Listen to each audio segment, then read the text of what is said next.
Weapons powers of Sauron. Sauron was among the mightiest of the Maiar.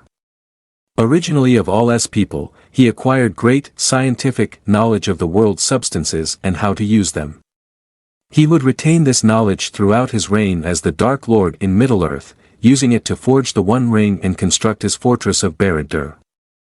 Sauron also seemed primarily linked to the use of fire, and as Morgoth's chief lieutenant, his ability to tap into the fires in the earth was of great value. Among Sauron's chief powers were deception and disguise. In the First Age Sauron took on many forms.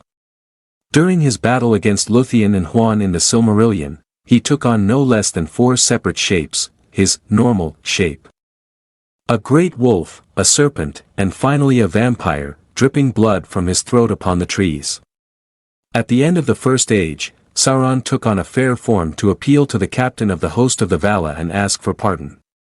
In the Second Age, Sauron took up that fair form again and used it under the alias Anatar, to deceive the elves into creating the Rings of Power. The level of deception required to fool the elves of a region must have gone beyond simply taking on a fair form, since Sauron was literally instructing the elves to make artifacts that, while capable of great good, were ultimately purposed for his own domination and were imbued with power to arrest the natural order of the world. Yet the elves were unaware of who they were dealing with until the 11th hour, and only narrowly escaped his trap. Centuries later, Sauron was able to deceive the Númenóreans and steer them directly to their own destruction under promises of eternal life. Such destruction is a testament to Sauron's manipulative nature and ability to twist the perceptions of his enemies. This power was more than just cunning manipulation, however, as Sauron was, like most Maya, a shapeshifter. He presumably took the form of an elf when living among the elves for centuries, and there is a passage in the Lost Road which says that he first appeared among the Númenóreans in a man-like shape but far taller than normal and with a terrible light in his eyes.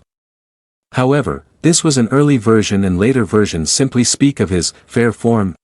He was a great teacher in the ways of magic, able to offer training in necromancy and other arts of sorcery. An interesting dichotomy is set up between his deceptive nature and his symbol.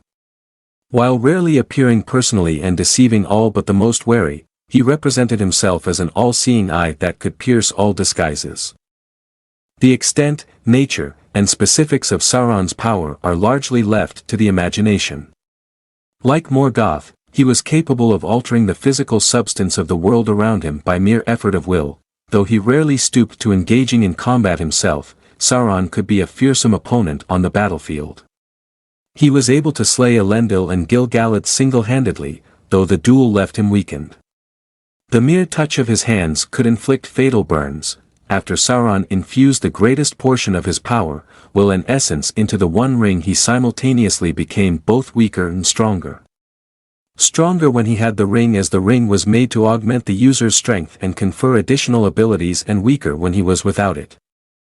Sauron's corporeal form was destroyed at least 3 times, yet it was after the 3rd time when the ring was taken from him did it take the longest amount of time to regain his physical form and enough strength to marshal his forces while enacting his plans.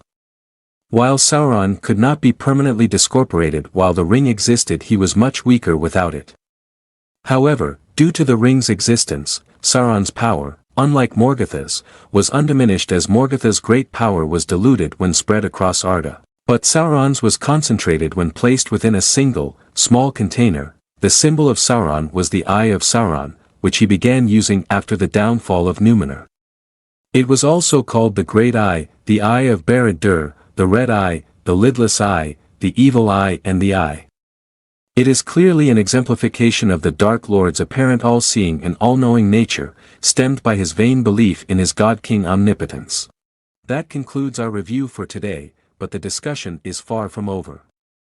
For more, leave a comment, hit like, and subscribe for more videos.